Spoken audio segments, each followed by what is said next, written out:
إن الحمد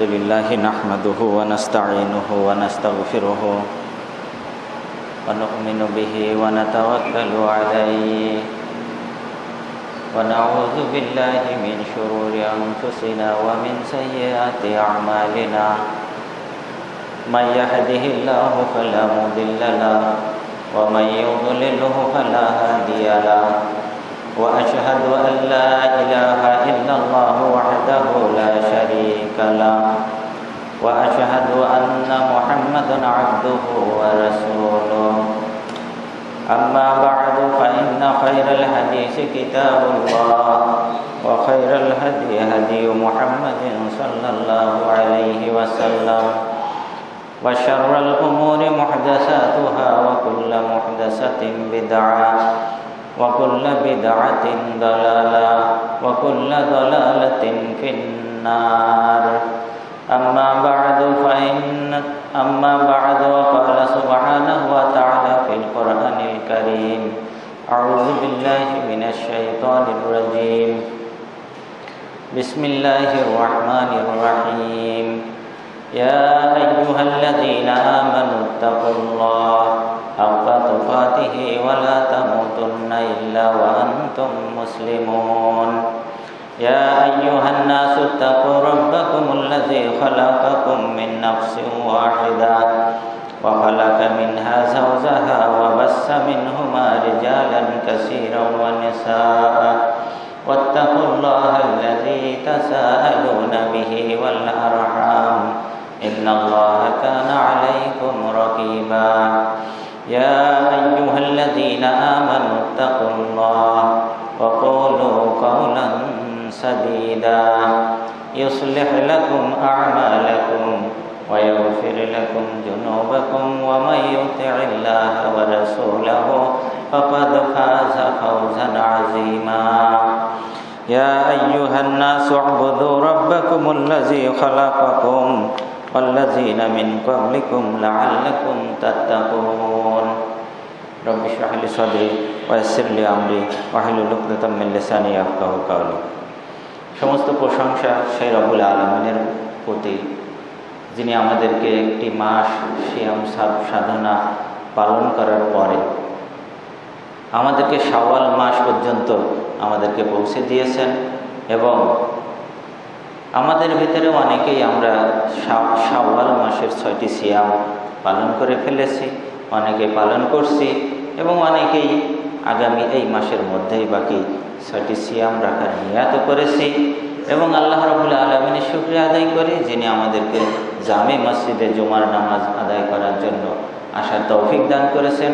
আমরা সকলেই বলি আলহামদুলিল্লাহ। দরুদ এবং সালাম বর্ষিত হোক সাইয়্যিদুল মুরসালিন খাতামুন নবিয়্যিন রাহমাতুল লিল আলামিন, যার দেখানো পথ পেয়ে আজ আমরা সত্যকে সত্য হিসাবে, মিথ্যাকে মিথ্যা হিসাবে জানতে বুঝতে পেরেছি, জানার চেষ্টা করে যাচ্ছি। সেই নবীর উপরে দরুদ এবং সালাম বর্ষিত হোক। আমরা সকলেই বলি আল্লাহুম্মা সাল্লি আলাইহি আল্লাহুম্মা বারিক আলাইহি। শান্তি বর্ষিত হোক আমরা যারা জুমার সালাতে হাজির হয়েছি, নারী পুরুষ আমাদের সকলের উপরে, আল্লাহুম্মা আমিন।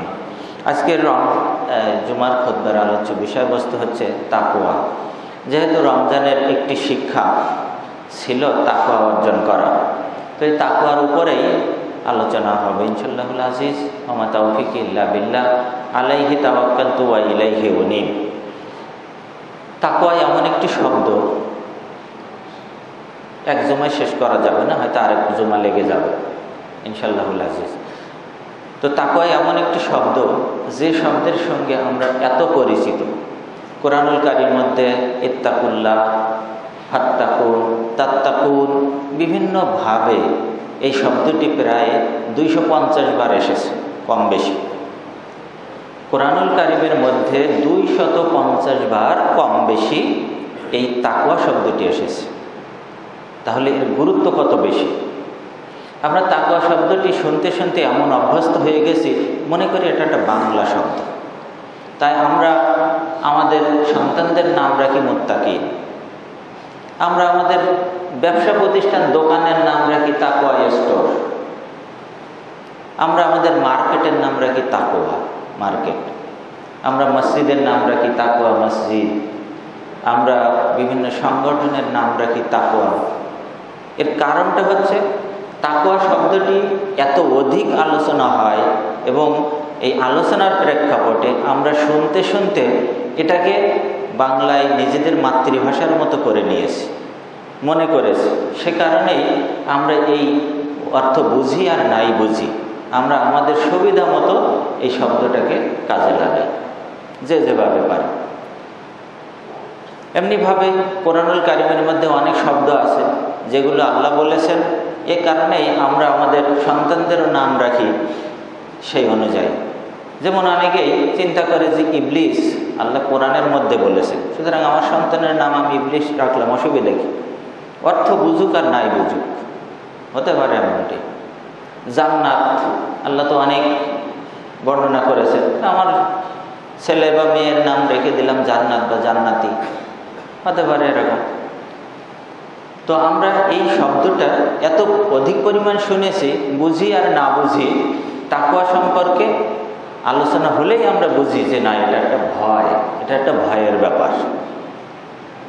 তো আমরা এই বিষয়টি একটু জানার চেষ্টা করব, যাতে করে, কারণ দুনিয়ার যত সাহায্য সহযোগিতা আল্লাহর পক্ষ থেকে আসবে সব মুত্তাকিদের জন্য, আবার পরকালের যত নাজ নিয়ামত তাও মুত্তাকিদের জন্য। সুতরাং এটা অত্যন্ত গুরুত্বপূর্ণ একটি বিষয়। ভাষা জ্ঞান নিয়ে এই তাকওয়ার উপরে ভাষা জ্ঞান থাকলে আমরা প্রকৃত তাকওয়া অর্জন করতে পারবো না, তাকওয়ার মর্মার্থ উপলব্ধি করতে পারবো না। কোরআনুল কারিমের মধ্যে বা আরবি ভাষায় খাউফ মানে হলো ভয়, আর একটা হচ্ছে খাসিয়া, অর্থ হচ্ছে ভয়। তাকওয়া শব্দের অর্থ আমরা যেহেতু বাংলা ভাষাভাষী মানুষ, আমরা এটা সহজেই বোধগম্য যাতে হয়, এই জন্য আমরা এই তাকওয়া শব্দের অর্থটাও করেছি ভয়, কিন্তু প্রকৃতপক্ষে তাকওয়ার অর্থ ভয় নয়। খাউফ মানে হলো ভয়, খাসিয়া মানে হলো ভয়। যেমন একটা কোরআনের আয়াত দেখুন, সূরা লোকমান 31 নম্বর সূরা 33 নম্বর আয়াতটিতে আল্লাহ বলছেন, ইয়া আইয়ুহান নাসু তাকু রাব্বাকুম ওয়াকশাউ ইয়াওমান। আল্লাহ বলছেন, হে মানুষেরা, ইত্তাকু রাব্বাকুম, এর অর্থ যদি আমরা ভয় করি তাহলে দেখেন কি দাঁড়ায়, যে তোমরা তোমাদের রবকে ভয় করো। আবার বলা হচ্ছে ওয়াকশাউ ইয়াওমান, সেই দিনকেও ভয় করো। তাকওয়ার অর্থ করা হচ্ছে ভয়, আবার খাসিয়ার অর্থও করা হচ্ছে ভয়। লা ইয়াজি ওয়ালিদুন আও ওয়ালাদিহি ওয়ালা মাউলুদুন ওয়া জাজিন আও ওয়ালিদিহি শাইআ। অর্থাৎ সেই দিনকে আল্লাহ ভয় করতে বলছেন যেদিন সন্তান পিতার কোনো উপকারে আসবে না এবং পিতা সন্তানের কোনো উপকারে আসবে না। আমরা দুনিয়ার জীবনে যদি চিন্তা করি, আপনার সন্তান যদি বিপদগ্রস্ত হয় তাহলে আপনি আপনার সর্বোচ্চ চেষ্টা করে এই সন্তানকে বিপদ থেকে উদ্ধার করার চেষ্টা করবেন। এমনকি প্রয়োজনে জমি জায়গা যা আছে বিক্রি করেও যদি সন্তানকে উদ্ধার করতে হয় তাহলে আমরা তাই করে থাকি। পিতাও যদি এরকম বিপদে পড়ে তাহলে সুসন্তান যদি হয় সেও চেষ্টা করবে আমার পিতাকে বিপদ থেকে উদ্ধার করা। তো কিয়ামতের মাঠের কথা আল্লাহ বর্ণনা করছেন যে সেটা এমন একটা দিন যেদিন তুমি দেখবে যে তোমার সন্তান জাহান্নামে যাচ্ছে, তুমি তার কোনো উপকার করতে পারবে না। এটা এমন একটা দিন, সন্তান দেখবে যে পিতা বিপদগ্রস্ত জাহান্নামে যাচ্ছে, ওই সন্তান পিতাকে কোনো উপকার করতে পারবে না। আল্লাহ এই জন্য বলছেন যে ওয়াকশাউ ইয়াওমান, ওই দিনকে তোমরা ভয় করো। আর ইয়া আইয়ুহান নাসু তাকু রাব্বাকুম, আর তোমাদের রবকে, আমরা যদি এখানে ভয়ের অর্থে আনি তাহলে হে মানুষ সকল তোমরা তোমাদের রবকে ভয় করো। কিন্তু তাকওয়ার অর্থ কি? তাকওয়া শব্দটি যদি একটু ভেঙে বিশ্লেষণ করা হয় তাহলে ওয়াও, বড় ওয়াও আর আইন, এই তিনটা শব্দের মিশ্রণ দিয়ে শুরু হয়েছে। কেউ বলে বেকায়াত, কেউ বলে ওয়াকিউন। তো ওয়াকিউন যদি ধরি, তো ওয়াকিউন শব্দের অর্থ হচ্ছে বাঁচিয়ে রাখা, বিরত রাখা, না করা, দূরে থাকা, কাছে না যাওয়া, এই অর্থই বোঝায় এই ওয়াকিউন শব্দের অর্থ।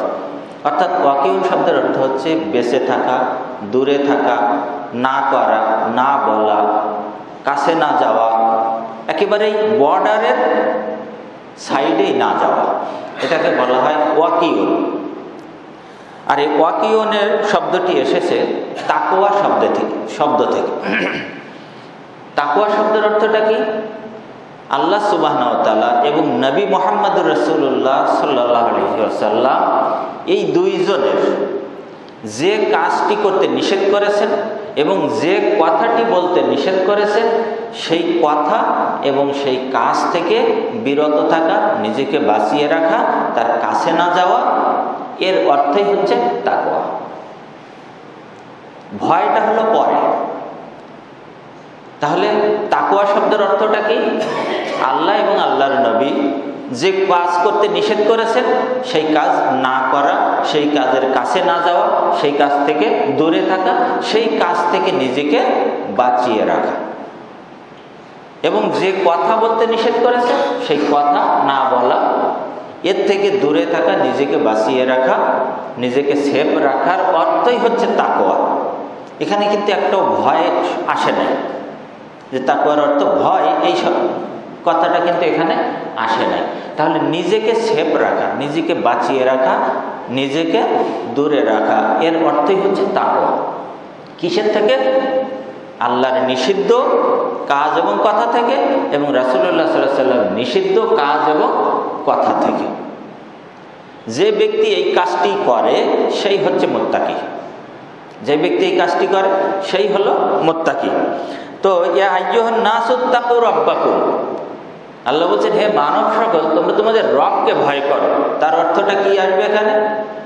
আল্লাহ সুবহানাহু ওয়া তাআলাকে ভয়, মানে তাকু রব্বাকুম, অর্থাৎ আল্লাহ যে কাজটি করতে নিষেধ করেছেন সেই কাজ করবে না, সেই কাজের ধারে কাছেও যাবে না, সেই কাজ থেকে নিজেকে বাঁচিয়ে রাখবে। হে মানব সকল, তোমরা তোমাদের রব যে কাজটি করতে নিষেধ করেছেন, যে কথাটি বলতে নিষেধ করেছেন, তার থেকে তোমরা দূরে থাকবে, নিজেকে বাঁচিয়ে রাখবে। এটাই হচ্ছে তাকওয়ার অর্থ।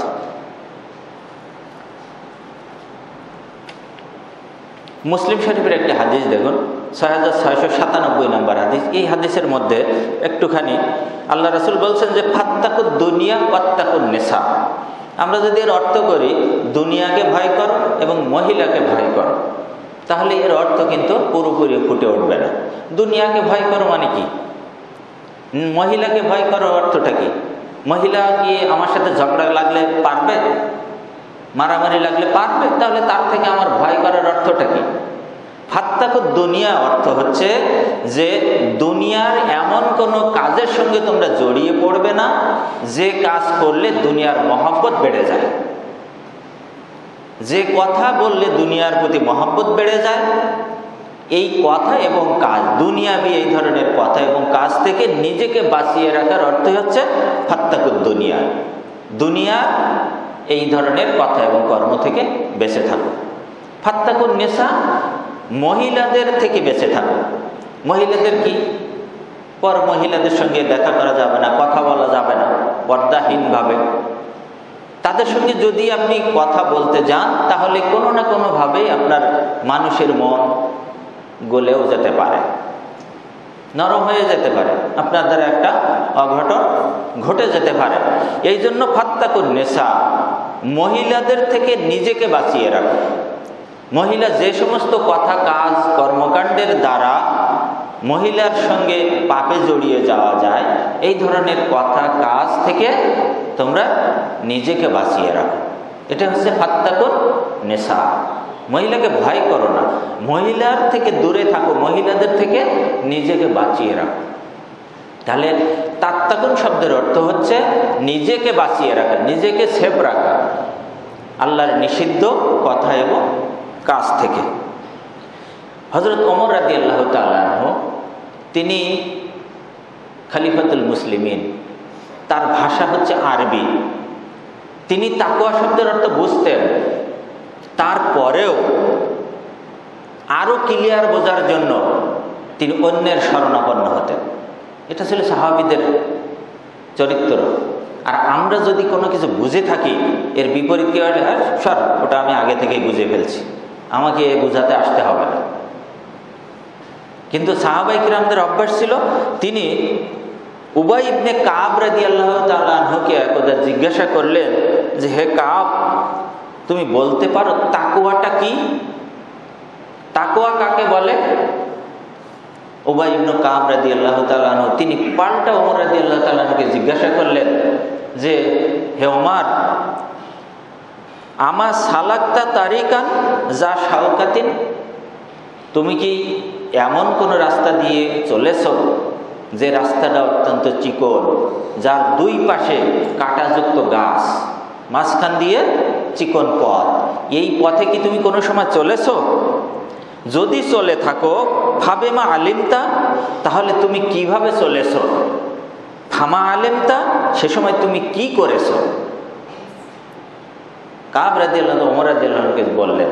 তখন ওমর রাদিয়াল্লাহু তাআলা জবাবে বললেন যে, সাম্মারতু ওয়াজতাহাত্তু, আমি যখন এমন কাঁটাযুক্ত চিকন পথ দিয়ে চলেছি, তখন আমি আমার জামাটাকে সুন্দর করে, চাদরটাকে গুটিয়ে নিয়েছি এবং চেষ্টা করেছি, ওয়াজতাহাত্তু, এবং চেষ্টা করেছি ওই পথ চলার জন্য এমনভাবে যাতে করে ওই কাঁটা আমার শরীরে, আমার জামা কাপড়ে আটকে না যায়, এভাবেই আমি পথ চলেছি।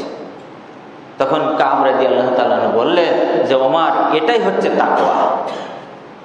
অর্থাৎ পৃথিবী ভরা পাপ, পাপ আর পাপ, এর মধ্য দিয়ে আপনাকে আপনার ঈমান নিয়ে বাঁচতে হবে, ঈমান নিয়েই চলতে হবে। সুতরাং কোনো পাপ যেন আপনাকে স্পর্শ না করতে পারে, সেজন্য নিজেকে বাঁচিয়ে রাখা। পর্দাহীন নারীর অভাব নাই রাস্তায়, এজন্য কি আপনি যত্রতত্র যার তার দিকে তাকাবেন? তাকাবেন না। আপনি আপনার তাকওয়া অবলম্বন করে নিজেকে যতটুকু কন্ট্রোল করা যায়, হেফাজত করা যায়, সেইভাবে আপনাকে চলতে হবে। এটাই হচ্ছে তাকওয়া। সূরা আল ইমরানের 102 নম্বর আয়াত, ইয়া আইয়ুহাল্লাযীনা আমানুত্তাকুল্লাহ হাক্কা তুকাতিহি ওয়া লা তামুতুন্না ইল্লা ওয়া আনতুম মুসলিমুন। এই তাত্তাকুন, ইত্তাকুল্লাহ, এই শব্দের ব্যাখ্যায় তাফসীর ইবনে কাসিরের মধ্যে ইবনে মাসউদ রাদিয়াল্লাহু তাআলার একটি উক্তি ইমাম ইবনে কাসির রাহিমাহুল্লাহ তিনি তুলে ধরেছেন। তিনি বলছেন যে তাকওয়া হচ্ছে তিনটা বিষয়, সমন্বয় হচ্ছে তাকওয়া। একটা হচ্ছে আইয়াতাতা ফালা ইয়াসি, ওয়া আইয়াযকুরু ফালা ইয়ানসা, ওয়া আইয়াশকুরু ফালা ইয়াকফুর। এই তিনটা বিষয়ের সমন্বয় হচ্ছে তাকওয়া। যে ব্যক্তি তাকওয়াবান, যে ব্যক্তি মুত্তাকি, তাকে তিনটা কাজ করতে হবে। ইবনে মাসউদ রাদিয়াল্লাহু তাআলা তিনি বলছেন যে আল্লাহ সুবহানাহু ওয়া তাআলার সর্বদা আনুগত্য করতে হবে, তার অবাধ্য হওয়া যাবে না। আপনি যেখানে যে অবস্থায় থাকেন না কেন, সদা সর্বদা আপনাকে আল্লাহর আনুগত্য করতে হবে। আল্লাহর আনুগত্য ব্যতীত অন্য কারো আনুগত্য করা যাবে না। যদি আপনি নিজেকে বলেন যে আমি মুত্তাকি হয়েছি, আমি তাকওয়া অবলম্বন করেছি, তাহলে প্রত্যেকটি ক্ষেত্রে আপনাকে আল্লাহর উপরেই আল্লাহর আনুগত্য স্বীকার করতে হবে, তার অবাধ্য হওয়ার কোনো সুযোগ নেই। এটা যদি আপনার মাথায় থাকে, তাহলে আপনি অন্যায় কাজ করতেই পারবেন, আপনি অবাধ্য হতেই পারবেন না আল্লাহ। 2 নম্বরে বললেন যে তাকে সর্বদা স্মরণ করতে হবে, তার স্মরণ থেকে গাফেল থাকা যাবে না। এক মুহূর্তের জন্য আল্লাহর স্মরণ থেকে গাফেল থাকা যাবে না। যদি আপনি আল্লাহর স্মরণ থেকে গাফেল থাকেন, শয়তান সেখানে এসে অবস্থান করবে। আপনি যদি সদা সর্বদা আল্লাহ স্মরণ করেন, আপনি যদি একজন ব্যবসায়ী হন, সে সময় যদি আল্লাহর স্মরণ আপনার থাকে, তাহলে কিন্তু আপনি ওই ব্যবসায়ী ঠকাতে পারবেন না, অন্যকে ভেজাল দিতে পারবেন না। যে ক্রেতা, সেও যদি আল্লাহকে স্মরণ করে সব সময়, তাহলে সে চিন্তা করবে না যে আমার দ্বারা এই ক্রেতা প্রতারিত হোক। ক্রেতা হিসাব জানে না, 5 15 75 বলে দিল যে 70 দিয়ে আসলাম, 70 5 15 70 কয়ে 70 টাকা দিয়ে আসলাম। অনেক সময় হয় এমন যে হিসাব গড়মিল হয়ে যায়, ক্রেতা বুঝেও 5 টাকা ফাঁকি দিয়ে চলে আসে। তো ক্রেতা যদি ওই সময় আল্লাহকে স্মরণ করে, তাহলে তার পক্ষে এইটা সম্ভব নয়। এই জন্য ইবনে মাসুদ রাদিয়াল্লাহু তাআলা বলছেন যে আল্লাহ রাব্বুল আলামিনকে সদা সর্বদা স্মরণে রাখতে হবে, কখনোই তার স্মরণ থেকে গাফিল থাকা যাবে না, যদি সে ব্যক্তি নিজেকে তাকওয়াবান হিসেবে দাবি করে থাকে। 3 নম্বর হচ্ছে তার কৃতজ্ঞতা স্বীকার করতে হবে, অকৃতজ্ঞ হওয়া যাবে না। সুখে দুঃখে আপনি যে অবস্থায় থাকেন না কেন, সদা সর্বদা আল্লাহ সুবহানাহু ওয়া তাআলাকে শুকরিয়া আদায় করতে হবে। আপনি কঠিন পীড়ায় ভুগতেছেন, তারপরেও আপনাকে আল্লাহ শুকরিয়া আদায় করতে হবে যে আল্লাহ আমাকে ভালো রেখেছে অন্যের তুলনায়। হযরত আইয়ুব আলাইহিস সালামের মতো অসুখ মনে হয় আমাদের পৃথিবীর কোনো মানুষের হয় বলে মনে হয় না, তারপরেও তার জিহ্বাটা নড়ত। স্ত্রী এসে বলছে যে আপনি তো আল্লাহর নবী, আপনি আল্লাহকে একটু বলেন আল্লাহ আপনাকে সুস্থ করে দিক, আপনার সন্তানাদি সহায় সম্পত্তি সব তো হারিয়ে গেছে, আপনাকেও মানুষ এখন আর মানুষ হিসেবে মূল্যায়ন করেন, তা আপনি একটু আল্লাহকে বলেন আল্লাহ আপনাকে সুস্থ করে দিক। তখন আইয়ুব আলাইহিস সালাম বলছে আমার জিহ্বায় এখনো সচাল আছে, আল্লাহ সুবহানাহু ওয়া তাআলার শুকরিয়া আদায় করার মতো আমার জিহ্বায় এখনো সচল আছে, আমি আল্লাহ শুকরিয়া করছি। তারপরেই তিনি আল্লাহ রাব্বুল আলামিনের কাছে দোয়া করলেন যে রব্বি আন্নী মাসানিয়া দুরু ওয়া আনতা আরহামুর রাহিমিন, রব্বুল আলামিন আমি কঠিন পীড়ায় কঠিন ব্যাধিতে আক্রান্ত, তুমি হলে দয়াকারীদের দয়াকারী। আল্লাহ রাব্বুল আলামিন তার কঠিন ব্যাধি থেকে মুক্তি দান করলেন। তো এই কঠিন ব্যাধিতেও আপনাকে আল্লাহ শুকরিয়া আদায় করতে হবে। আপনি মহা সুখে আছেন, এ অবস্থায়ও আপনাকে আল্লাহ শুকরিয়া আদায় করতে হবে। আল্লাহ বলেছেন লাইন শাকারতুম লাযিদান্নাকুম, যে ব্যক্তি আমার শুকরিয়া আদায় করবে আমি তার নিয়ামত বাড়িয়ে দেব, আর যে ব্যক্তি আমার কুফরি করবে, না শুকরিয়া করবে, আমি তাকে কঠিন আযাবের সম্মুখীন করব। সুতরাং আব্দুল্লাহ ইবনে মাসউদ রাদিয়াল্লাহু তাআলা বললেন যে এই 3টা অবস্থা যদি কোনো মুমিনের সদা সর্বদা বিরাজমান থাকে, তাহলে ওই মুমিন ব্যক্তি নিজেকে মুত্তাকি হিসাবে দাবি করতে পারবে। 1 নম্বর হচ্ছে আল্লাহ সুবহানাহু ওয়া তাআলার সদা সর্বদা আনুগত্য করতে হবে, তার অবাধ্য হওয়া যাবে না। সদা সর্বদা আল্লাহ সুবহানাহু ওয়া তাআলাকে স্মরণে রাখতে হবে, গাফেল হওয়া যাবে না। 3 নম্বর হচ্ছে সুখে দুঃখে আল্লাহ সুবহানাহু ওয়া তাআলার প্রশংসা আদায় করতে হবে। এই 3 অবস্থা যদি আপনার আমার ভিতরে থাকে, তাহলে ইনশাআল্লাহুল আজিজ আমরা অন্যায় কাজ থেকে নিজেকে বাঁচিয়ে রাখতে পারবো, আমরা মুত্তাকি হতে পারবো। আর এই অবস্থা যার ভিতরে থাকবে সে কোনোদিন অন্যায় কাজ করতে পারবে না, অন্যায় কথাও বলতে পারবে না। বুখারীর 7288 নম্বর হাদিস, আল্লাহ নবী বলছেন যে ফাইজা নাহাইতুকুম আন শাইইন ফাজতানিবুহু, যখন নিষেধের কোনো কথা আসবে, তাত্তাকুন এটা হলো নিষেধের ক্ষেত্রে, অর্থাৎ নিজেকে বাঁচিয়ে রাখা, খারাপ কথা খারাপ কাজ থেকে, নিষিদ্ধ কথা নিষিদ্ধ কাজ থেকে নিজেকে বাঁচিয়ে রাখা। তো এই নিষিদ্ধর ক্ষেত্রে আল্লাহ নবী বলছেন যে ফাইজা নাহাইতুকুম আন শাইইন, আমি যখন তোমাদেরকে কোনো কাজের নিষেধ করব, ফাজতানিবুহু তোমরা তার থেকে বিরত থাকবে। অর্থাৎ যেটা নিষেধ করা হবে তার কাছেও যাবে না, তার থেকে বিরত থাকবে, সেটা করবেই না। নিষিদ্ধের ক্ষেত্রে এত কঠোরতা অবলম্বন করতে হবে। ওয়াইজা আমারতুকুম বি আমরিন, আর যখন আমি তোমাদেরকে কোনো কিছু করতে বলবো, আদেশ করব কোনো কিছু করার জন্য, ফাস্তাতাতুম তখন তোমরা সেটা করবে তোমাদের সাধ্য অনুযায়ী। এখানে কিন্তু অত কঠোরতা নাই যে যেটা নিষেধ করব সেটা থেকে বিরত থাকতে হবে, সেটা করাই যাবে না, তার কাছেও যাওয়া যাবে না, তার থেকে নিজেকে বাঁচিয়ে রাখতে হবে। আর যখন আমি তোমাদেরকে কিছু করতে বলবো, তখন সেটা তুমি তোমার সাধ্য অনুযায়ী করবে। এখানে কিন্তু বলা হয় নাই যেটা অবশ্যই করতে হবে। তাহলে আমলের ক্ষেত্রে, আদেশের ক্ষেত্রে আমাদের কিছুটা ছাড় আছে, আমাদের সাধ্য অনুযায়ী আমরা করব। সূরা বাকারার 286 নম্বর আয়াতে আল্লাহ বলছেন লা ইউকাল্লিফুল্লাহু নাফসান ইল্লা উসআহা, আল্লাহ সুবহানাহু ওয়া তাআলা কোনো মানুষকে তার সাধ্যের অতিরিক্ত বোঝা চাপিয়ে দেন না। তাহলে আল্লাহ আমাদেরকে সাধ্যের অতিরিক্ত বোঝা চাপিয়ে দেন না, যার যেমন সাধ্য সে তেমনভাবেই আল্লাহ সুবহানাহু ওয়া তাআলাকে ডাকবে, আল্লাহ সুবহানাহু ওয়া তাআলার শুকরিয়া আদায় করবে, আল্লাহর আদেশ নিষেধগুলো মেনে চলবে।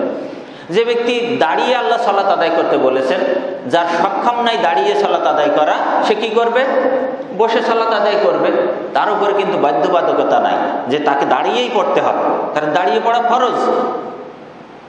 তারপরেও আল্লাহ রাব্বুল আলামিন সাধ্যের অতিরিক্ত বোঝা চাপিয়ে দেন না। যে ব্যক্তি বসেও সালাত আদায় করতে পারবে না, সে শুয়ে শুয়ে সালাত আদায় করবে। কত শিথিলতা আদেশের ক্ষেত্রে, কিন্তু নিষেধের ক্ষেত্রে অত্যন্ত কঠোর। করাই যাবে না, ওর কাছেই যাওয়া যাবে না, ওর থেকে নিজেকে বাঁচিয়ে রাখতে হবে। নিষেধের ক্ষেত্রে দিয়ে একটি উদাহরণ দেখেন। সূরা বাকারার 278 নম্বর আয়াতে আল্লাহ বলছেন, ইয়া আইয়ুহাল্লাযিনা আমানুত্তাকুল্লাহ, হে ঈমানদারগণ, ইত্তাকুল্লাহ, তার মানে তোমরা আল্লাহ সুবহানাহু ওয়া তাআলার নিষিদ্ধ কথা এবং কাজ থেকে বাঁচিয়ে রাখো নিজেকে। তা আল্লাহর নিষিদ্ধ কাজের মধ্যে একটা হচ্ছে ওয়াজারু মা বাকিয়া মিনার রিবা, যে সুদের ব্যবসা তোমরা করতেছো, এই সুদের বকেয়া যেটা পড়ে আছে এটা তোমরা ছেড়ে দাও। আল্লাহর একেবারে ডাইরেক্ট নির্দেশ, নিষেধ, যে ওটা ছেড়ে দাও, ও আর আদায় নিও না। ইনকুনতুম মুমিন, যদি তোমরা মুমিন হয়ে থাকো। তাহলে যখনই বুঝলো যে সুদ হারাম হয়ে গেছে, তাহলে আমি যদি সুদের কারবারের সঙ্গে জড়িত থাকি, তাহলে আমার যে সুদ মানুষের কাছে পাওনা আছে, সেই সুদ আর নেওয়া যাবে না, ওটা ছেড়ে দিতে হবে। এটা হলো নিষেধের ক্ষেত্রে। সূরা হুজুরাতের 12 নম্বর আয়াতে আল্লাহ বলছেন, ইয়া আইয়ুহাল্লাযিনা আমানুস্তানিবু কাসীরুম মিনাজ জান্নি, হে ঈমানদারগণ, তোমরা অধিকাংশই কিন্তু ধারণা করে থাকো। ইন্না বা'দাজ জান্নি ইসমুন, এই ধারণা যা তোমরা করে থাকো, এই ধারণার ভিতরে কিছু কিছু ধারণা আছে যেটা করলে পাপ হয়। ধারণা করা পাপ, কিছু কিছু ধারণা আছে ধারণা করা পাপ। ওয়ালা তাজাসসু, মানুষের গোপন বিষয় অন্বেষণ করো না। একজন লোক 80 বছর বয়সে এসে সে আল্লাহর প্রতি ঈমান আনলো, রাসূলের প্রতি ঈমান এনে সে তার অতীতের সব পাপকে ভুলে যেয়ে এখন সে মুসলিম হয়ে গেল, ঈমানদার হয়ে গেল। আপনি দেখতেছেন যে বড় মুসল্লি, সে 5 ওয়াক্ত সালাত জামাতে আদায় করে, মসজিদ থেকে বের হইতেই চায় না। আপনি চিন্তা করলেন যে ওর সামনেই, ও তো আমার সামনেই বড় হয়েছে, দেখেছি তো ও কি এর আগে করেছে। অতীতের সে অনেক পাপের সাথে জড়িত ছিল। আল্লাহ সুবহানাহু ওয়া তাআলা বলছেন যে তার এই গোপন পাপ বা অতীতের পাপগুলো তোমরা অনুসন্ধান করো না, খুঁজতে যেও না। কারণ আল্লাহই তো বলছেন, ইল্লামান তাবা ওয়া আমিনা ওয়া আমালা ওয়া আমিলান সালিহান, অর্থাৎ যে ব্যক্তি তওবা করবে এবং আল্লাহর প্রতি ঈমান আনবে, আমলে সালেহে করবে। আল্লাহ বলছেন কি, সাইয়ুবাদদিলুল্লাহু সাইয়্যাতিহিম হাসানা, আল্লাহ সুবহানাহু ওয়া তাআলা তার অতীতের সব পাপগুলোকে সব দ্বারা পরিবর্তন করে দিবেন। আপনি এখন যদি তার পিছনের পাপ খুঁজতে যান, তাকে তো আল্লাহ কবুল করেছেন, আল্লাহ তাকে হেদায়েত দান করেছেন, আপনি কেন তার পিছনের পাপ খুঁজতে যাবেন? আবু সুফিয়ান রাসূলকে কতই না কষ্ট দিয়েছে, সবারই জানা আছে। মক্কা বিজয়ের পরে আবু সুফিয়ান তো ইসলাম গ্রহণ করেছিল, কিন্তু রাদিয়াল্লাহু তাআলা আনহু, আল্লাহ তার উপরে সন্তুষ্ট, সেও আল্লাহর উপরে সন্তুষ্ট। তার অতীতের পাপ আল্লাহ ক্ষমা করে দিয়েছে। সুতরাং অতীতের পাপ, গোপন পাপ, এগুলো তোমরা অনুসন্ধান করো না। ওয়ালা ইয়াগতাব বা'দুকুম বা'দ, আর একে অন্যের গীবত করো না। এগুলো হচ্ছে আল্লাহ সুবহানাহু ওয়া তাআলার নিষিদ্ধ কাজ। আইয়ুহিব্বু আহাদুকুম আইয়াকুলা লাহমা আখিহি মাইতান, এই 3টা কাজ যে করবে, আল্লাহ বলছেন যে তোমরা কি তোমাদের মৃত ভাইয়ের গোশত খাইতে পছন্দ করো? ফাকারিহতুমুহু, নিশ্চয় তোমরা এটাকে পছন্দ করো না। এটাকে যেমন আমরা পছন্দ করি না মৃত ভাইয়ের গোশত খাইতে, আমরা এমনিভাবে অন্যের প্রতি ধারণা, বেশি বেশি করে খারাপ ধারণা করা, অন্যের গোপন পাপ খুঁজে বের করা এবং অন্যের গীবত করা, এটাকেও তেমনিভাবে আমাদেরকে অপছন্দ করার জন্য আল্লাহ বলছেন। এরপরে আল্লাহ বলছেন যে ফাত্তাকুল্লাহ, ওই যে 3টা কাজের কথা বলছেন আল্লাহ, এরপরে বলছেন ফাত্তাকুল্লাহ, অর্থাৎ এই কাজের থেকে তোমরা নিজেদেরকে বাঁচিয়ে রাখো, এই কাজের কাছেও যাবে না, এর থেকে নিজেদেরকে দূরে রাখো। ফাত্তাকুল্লাহ ইন্নাল্লাহা তাওয়াবুর রহিম। এরপরে যদি কেউ এই কাজগুলো করে ফেলে, তারপরে যদি কেউ তওবা করে, আল্লাহ সুবহানাহু ওয়া তাআলা হলেন তওবা কবুলকারী এবং রহমানুর রহিম। সূরা হুজুরাতের 1 নম্বর আয়াতটি দেখুন। আল্লাহ বলছেন, ইয়া আইয়ুহাল্লাযিনা আমানু, হে ঈমানদারগণ, লা তুকাদ্দিমু বাইনা ইয়াদাইল্লাহি ওয়া রাসূলিহি, তোমরা আল্লাহ এবং আল্লাহর রাসূলের সামনে অগ্রবর্তী হয়ো না।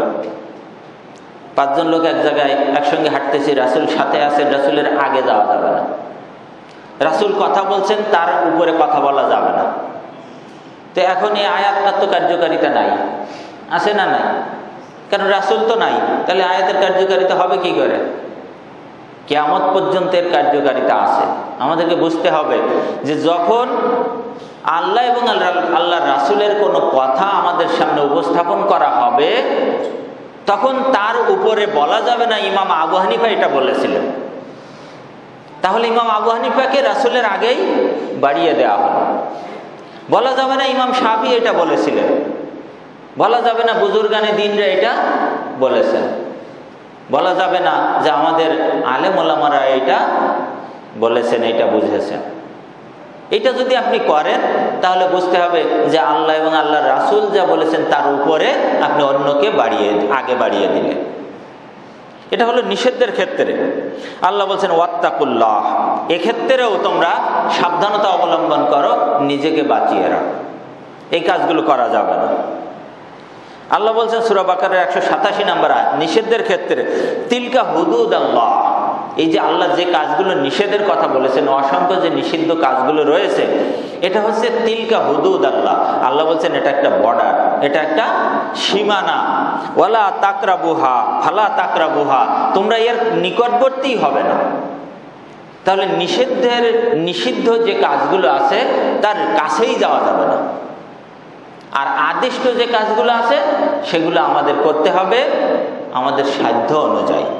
যার যেমন সাধ্যে কুলায় সে তেমনভাবেই এটা করবে। কেউ 3টা থেকে 2 ঘন্টা তাহাজ্জুদের সালাত আদায় করতে পারবে, কেউ হয়তো আধা ঘন্টা পারবে, কেউ হয়তো 1 ঘন্টা পারবে, কেউ হয়তো মাত্র 2 রাকাত পড়তে পারবে। কিন্তু বলা হয় নাই যে 2 ঘন্টা ধরেই পড়তেই হবে। এটা সাধ্যের অতিরিক্ত বোঝা আল্লাহ কারোর উপরে চাপিয়ে দেন না। কিন্তু নিষেধের ক্ষেত্রে হচ্ছে বর্ডারের কাছেই যাওয়া যাবে না। সূরা নিসা 13 এবং 14 নম্বর আয়াতে আল্লাহ বলছেন যে তিলকা হুদুদাল্লাহ, এটা হচ্ছে আল্লাহ সুবহানাহু ওয়া তাআলার সীমানা, নিষেধের সীমানা। ওমা ইউতিল্লাহ ওয়া রাসূলাহু, যে ব্যক্তি আল্লাহ এবং আল্লাহর রাসূলকে মেনে চলবে, ইউদখিলুল জান্নাতা তাজরি মিন তাহতিহাল আনহারু খালিদিনা ফিহা যালিকাল ফাউজুল আযীম, যে ব্যক্তি আল্লাহ এবং আল্লাহর রাসূলকে মেনে চলবে সীমানার মধ্যে থেকে, আল্লাহ বলছেন তার জন্য রয়েছে জান্নাত, যে জান্নাতের তলদেশ দিয়ে নহরসমূহ প্রবাহিত। ওমা ইয়াসিল্লাহ ওয়া রাসূলাহু, আর যে আল্লাহ এবং আল্লাহ রাসূলকে অমান্য করবে, ওয়া ইয়াতাআদ্দা হুদুদাহু, এই যে নিষিদ্ধ যে সীমানা রয়েছে সীমানা অতিক্রম করবে, ইউদখিলহু নারান খালিদান ফিহা, তাকে অবশ্যই জাহান্নামে নিক্ষিপ্ত হতে হবে।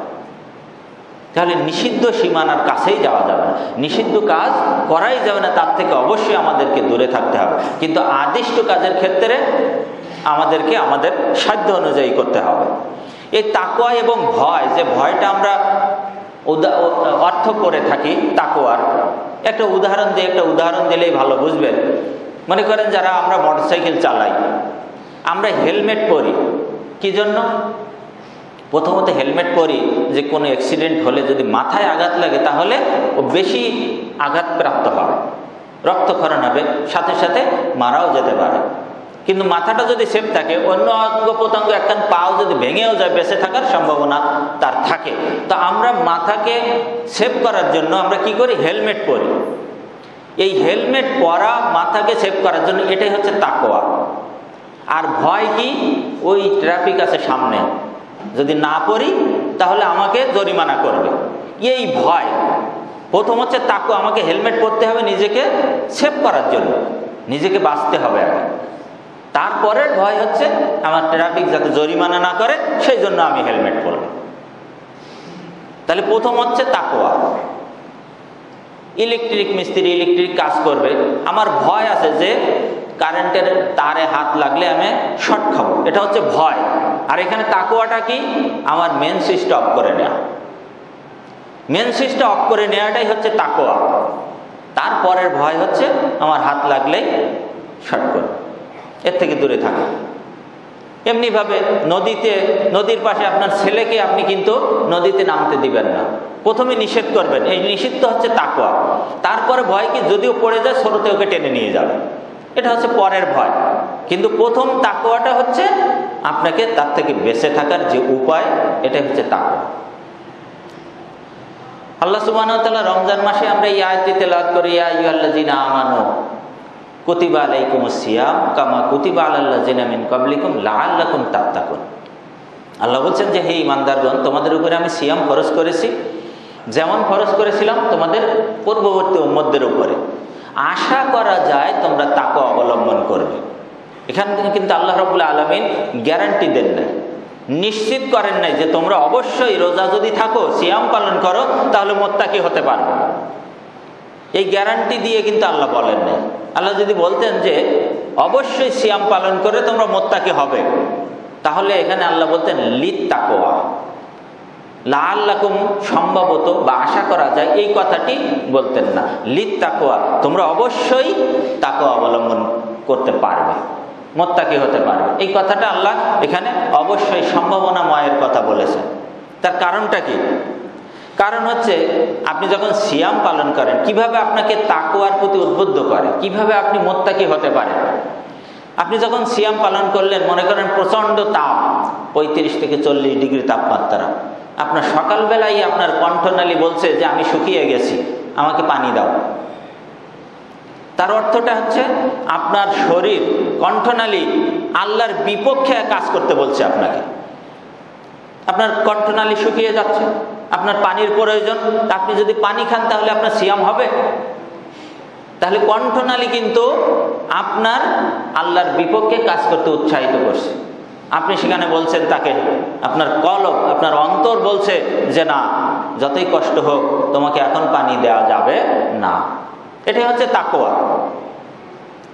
কারণ এটা হালাল পানি পান করা, কিন্তু আল্লাহ নিষেধ করেছেন সিয়াম অবস্থায় পানি পান করা যাবে না। এই জন্য আপনার অন্তর, আপনার এই কণ্ঠনালীকে বলছে যে না, তুমি তাকওয়া অবলম্বন করো, সূর্যাস্তের আগ পর্যন্ত তুমি পানি পান করতে পারবে না। এমনিভাবে পাকস্থলী একটু পরেই বলবে, বাহিরে কি কোনো খাবার নাই আমার জন্য, আমাকে খাবার দাও। পাকস্থলীও কিন্তু আপনার বিপক্ষে আল্লাহর যে নিষিদ্ধ কাজগুলো সেগুলো করতে উৎসাহিত করছে। তখন আপনি, আপনার অন্তর পাকস্থলীকে বলছে যে না, যতই ক্ষুধা লাগুক এখন খাবার দেওয়ার সুযোগ নাই, যতক্ষণ না সূর্যাস্ত যাবে। এটা হচ্ছে তাকওয়ার ট্রেনিং। নতুন বিবাহ করেছেন, মানুষের জৈবিক চাহিদার ভিতরে সবচেয়ে বড় বিষয় হলো স্ত্রীর কাছে যাওয়া। স্ত্রীর কাছে এসেছে নতুন বিবাহিত স্ত্রী, কি করবো আমি এখন? আপনি বলছেন এখন না, আমি সিয়াম আছি, আমি তাকে অবলম্বন করছি, সন্ধ্যা পর্যন্ত তোমাকে অপেক্ষা করতে হবে। এটাই হচ্ছে কি তাকওয়া, এটাই হচ্ছে মুত্তাকি। এভাবেই কিন্তু আপনার শরীরের সমস্ত চাহিদার আপনাকে আল্লাহকে অস্বীকার করতে বলছে, আল্লাহর আদিষ্ট কাজকে আপনার মানতে নিষেধ করছে। আপনি আপনার অন্তরকে বলছেন যে না, আমি মুত্তাকি হতে চাই, আমি আল্লাহ সুবহানাহু ওয়া তাআলাকে মেনে চলতে চাই, আল্লাহর এই নিষিদ্ধ কাজ থেকে আমি নিজেকে বাঁচাতে চাই। সুতরাং এইভাবেই আপনি এই যে তাকওয়ার ট্রেনিং, একটা ছোট্ট বাচ্চা 10-12 বছরের বাচ্চা সিয়াম পালন করেছে, আপনার সাথে দোকানে গেছে, এই চকলেটটা নেব, ওই চকলেটটা নেব, এই ধরনের বায়না করতেছে, চকলেটে হাতও দিচ্ছে। আপনি তাকে বলছেন, বাবা তুমি তো সিয়াম পালন করেছো, আল্লাহর নিষিদ্ধ সিয়াম অবস্থায় চকলেট খাওয়া যাবে না। আপনি তাকে তাকওয়ার ট্রেনিং দিচ্ছেন, সে আস্তে আস্তে অভ্যস্ত হচ্ছে, নিজেকে সান্ত্বনা দিচ্ছে যে না, এখন আমি খেতে পারবো না, কারণ আমি সিয়াম পালন করে আছি। এভাবেই তো আপনি আপনার নিজেকে পুরো একটি মাস, যে জিনিস হালাল কিন্তু আল্লাহ নিষেধ করেছে, সেই জিনিসগুলো থেকে নিজেকে কন্ট্রোল করলেন। এভাবে আপনি তাকওয়ার ট্রেনিং নিচ্ছেন। রমজানের পরে, রমজান শেষ হয়ে যাওয়ার পরে যে সমস্ত কাজগুলো আছে, এগুলো তো আরো সহজ হয়ে যাবে আপনার জন্য পালন করা। সুতরাং ওই রমজানের ট্রেনিংটা যদি আমরা নিজেদের জীবনে বাস্তবায়ন করতে পারি, বাকি 11টি মাস আর ইবনে মাসউদ রাদিয়াল্লাহু তাআলা আনহুর ওই 3টি কথা যদি আমরা সদা সর্বদা স্মরণে রাখতে পারি, তাহলে ইনশাআল্লাহুল আজিজ আমরা তাকওয়াবান, আমরা মুত্তাকি হিসেবে দুনিয়ার জীবনে বেঁচে থাকতে পারবো। আর এই তাকওয়াটা কোথায় থাকে? তাকওয়া কি পোশাক দিয়ে বোঝা যায়? তাকওয়া কি দাড়ি টুপি পাঞ্জাবির মধ্যে? তাকওয়া কিন্তু এর ভিতরে নয়। আল্লাহ নবী বলছেন, মুসলিম শরীফ 6309 নম্বর হাদিস, আত তাকওয়া হা হুনা, আত তাকওয়া হা হুনা, আত তাকওয়া হা হুনা ওয়া ইউশিরু ইলা সদরি সালাসা মারাতিন। আল্লাহর নবী তিনবার বুকের দিকে ইশারা করে বললেন যে তাকওয়া থাকে এখানে, তাকওয়া থাকে এখানে, তাকওয়া থাকে এখানে। তো এখানে কি থাকে?